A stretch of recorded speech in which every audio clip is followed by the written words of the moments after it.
ये स्टोरी है तीन दोस्त की जो पिकनिक मनाने के लिए जंगल के रास्ते से जा रहे थे। विकास गाड़ी चला रहा था और उसके दोनों दोस्त अपनी आंखें बंद करके पीछे वाली सीट में सो रहे थे। तभी विकास ने ब्रेक मारी और गाड़ी झटके से रुक गई, जिसकी वजह से उसके दोस्त की नींद टूट जाती है और उसके दोस्त बोलते हैं, अबे साले नशे करके आया है क्या।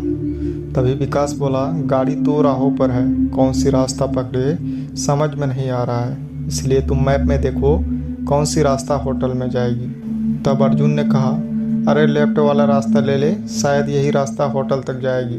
तब विकास ने बोला, अगर यह रास्ता गलत हुआ तो हम भटक सकते हैं। तब फिर अर्जुन ने जवाब देते हुए कहा, अगर रास्ता गलत हुआ तो थोड़ा इस रास्ते पर भी घूम लेंगे, गाड़ी में कोई पेट्रोल की कमी थोड़े है, और हाँ आगे यदि कोई मिलता है तो उससे रास्ता पूछ लेंगे।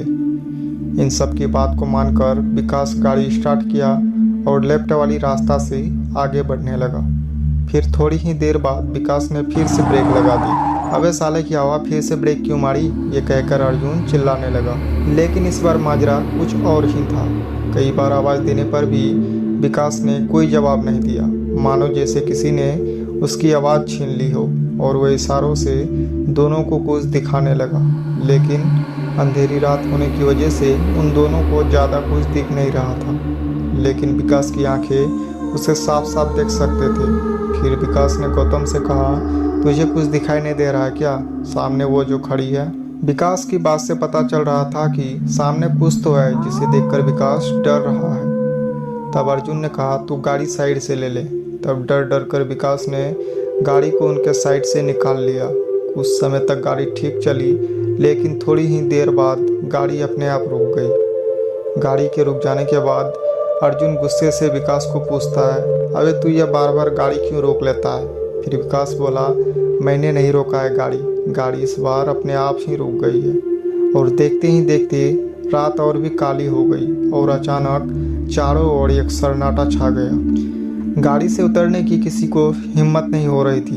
तब अर्जुन ने हिम्मत करके गाड़ी से उतरने की कोशिश की और देखा कि गाड़ी का टायर एक गड्ढे में फंसा हुआ था।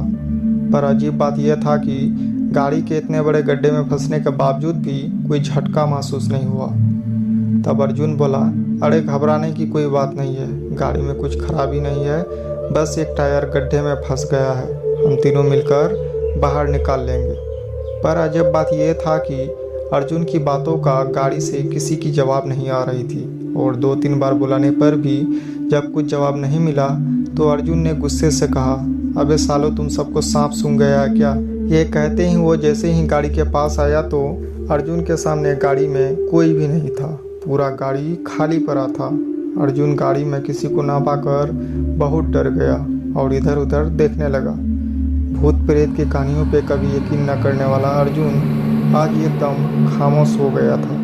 अंधेरी रात में अकेले जंगल में होने का एहसास भी अपने आप में खौफनाक था। अर्जुन अपने दोस्तों को आवाज़ देने लग गया, पर उसकी आवाज़ दूर दूर तक जाने के बाद उस अंधेरे में गुम हो जाती थी, लेकिन उसके दोस्त की कोई अता पता नहीं चल रहा था। तब गाड़ी को छोड़कर अर्जुन अब जंगल की ओर बढ़ने लगता है अपने दोस्तों को ढूंढने के लिए। उसके पैर कुछ ही कदम बढ़े थे कि तभी पीछे से आवाज़ आई, कहा था ना मैंने इस रास्ते पर मत आना। अर्जुन तुरंत पीछे मुड़ा और उसके पीछे विकास और गौतम खड़े थे। उन्हें देख के अर्जुन के होश फाख्ता हो गए। तब अर्जुन ने विकास से बोला, तुम दोनों कहाँ चले गए थे। फिर विकास ने जो कहा उसे यकीन कर पाना अर्जुन के बस की बात नहीं थी। विकास ने कहा, अरे मैं और गौतम तो गाड़ी में ही बैठे थे, पर तू अचानक पागलों की तरह जंगल की ओर क्यों भाग रहा था, इसलिए हम दोनों को गाड़ी से उतरकर तुझे रोकना पड़ा। अर्जुन यह सब सुन के थोड़ा सांसें भर ही रहा था कि अर्जुन की नज़र सामने गाड़ी पर गई तो वहाँ पर गाड़ी थी ही नहीं, और यह सब बताने के लिए अर्जुन पीछे मुड़ा तो वहाँ पर ना तो गौतम था और ना ही विकास। यह सब देखकर अर्जुन को समझ में आ रहा था कि उसने लेफ्ट वाली रास्ता में आकर कितनी बड़ी गलती कर चुका है। फिर अर्जुन वहाँ से आगे की ओर बढ़ने लगा। तब सामने उसे एक गाड़ी दिखाई पड़ी।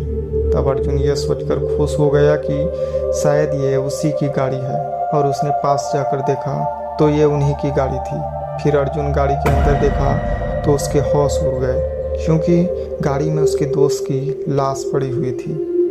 अर्जुन ने दोनों के लाश को देख के जैसे तैसे करके खुद को संभाला और सोचने लगा, मेरे एक फैसले ने मेरे दोस्त की जान ले ली। काश मैं विकास को लेफ्ट वाली रास्ता से आगे बढ़ने को ना कहा होता तो शायद आज मेरे दोस्त जिंदा होते। फिर अर्जुन डर के मारे सोचने लगा कि इतने बड़े जंगल में अकेले रहना खतरनाक होगा।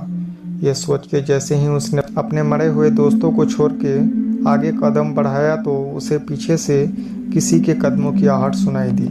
अर्जुन ने अपने आप को संभालते हुए पीछे चेहरा घुमाया तो उसने जो देखा उसे देखकर उसके होश उड़ गए। उसने देखा कि एक काली साया ठीक उसके गाड़ी के पास खड़ी थी और वो गाड़ी में से उसके दोनों दोस्तों को खींच के जंगल में लेके जा रही थी। अर्जुन के पैर ऐसे हिल रहे थे मानो उसने अपने मौत को देख लिया हो। अर्जुन कुछ कर पाता उससे पहले ही वो काली साया उसके दोनों दोस्तों को लेके जंगल में कहीं गायब हो गई। अब अर्जुन की आंखों से आंसू टपक रहे थे, उसके वजह से उनके दोस्त आज नहीं रहे। पर उससे पहले कि अर्जुन सारी उम्मीद छोड़ देता, उसे अचानक गौतम और विकास की दर्द भरी चीख सुनाई देती है। फिर उसके दिल में उम्मीद की एक नई किरण खिल जाती है और वो हिम्मत जुटा के जंगल की ओर निकल जाता है।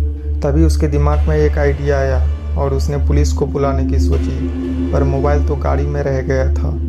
तब वो तुरंत गाड़ी की ओर भागा और मोबाइल मिलते ही उसने पुलिस को फ़ोन किया।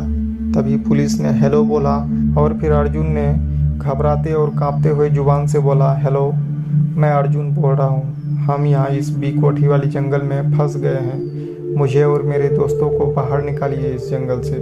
तभी उधर से पुलिस की आवाज़ आई, आपको किसने कहा था उस जंगल में जाने के लिए? रात में उस जंगल में कोई नहीं जाता और हम लोग भी नहीं जा सकते। आपको सुबह होने का इंतज़ार करना पड़ेगा। ये सुन के अर्जुन के उम्मीदों को तगड़ा झटका लगा। अब सुबह होने तक उसे अकेले ही उस आत्मा को झेलना था। अर्जुन को ये भी नहीं पता था कि उसके दोस्त अभी तक जिंदा है भी या नहीं। अर्जुन जैसे ही अपने कदम जंगल की ओर बढ़ाता है तो वो काली साया ठीक उसके सामने आके खड़ी हो जाती है। तब फिर अर्जुन डरते हुए बोलते हैं, मेरे दोस्तों को छोड़ दो, बदले में मुझे मार डालो। अर्जुन ये कह के उसके आगे रोने लग जाता है। जब अर्जुन की आंख खुली तो वो आत्मा वहाँ से गायब हो चुकी थी और उसके सामने लिखा हुआ था कि यहाँ से चले जाओ, वापस मत आना। अर्जुन खुद को संभालता हुआ गाड़ी में जा बैठा। उसकी नासमझी की वजह से उसे अकेले ही इस जंगल से लौटना पड़ रहा था। फिर अर्जुन गाड़ी स्टार्ट किया और आगे बढ़ने लगा। थोड़ी ही दूर में उसे गौतम और विकास खड़े हुए दिखाई दिए और ठीक उसके पास वो काली साया भी खड़ी हुई दिखी। अर्जुन गाड़ी चला ही रहा था कि तभी अचानक उसके गाड़ी के पास से एक ट्रक जोर से हॉर्न देके निकल जाती है, जिसके कारण अर्जुन ने अपना संतुलन खो दिया और गाड़ी खाई में जा गई और नीचे गिरने के साथ ही एक ज़बरदस्त धमाका हुआ और उसी धमाके के साथ अर्जुन की भी मौत हो गई और वो काली साया जोर जोर से हंसने लगी और बोलने लगी, मुझसे कोई नहीं बच सकता।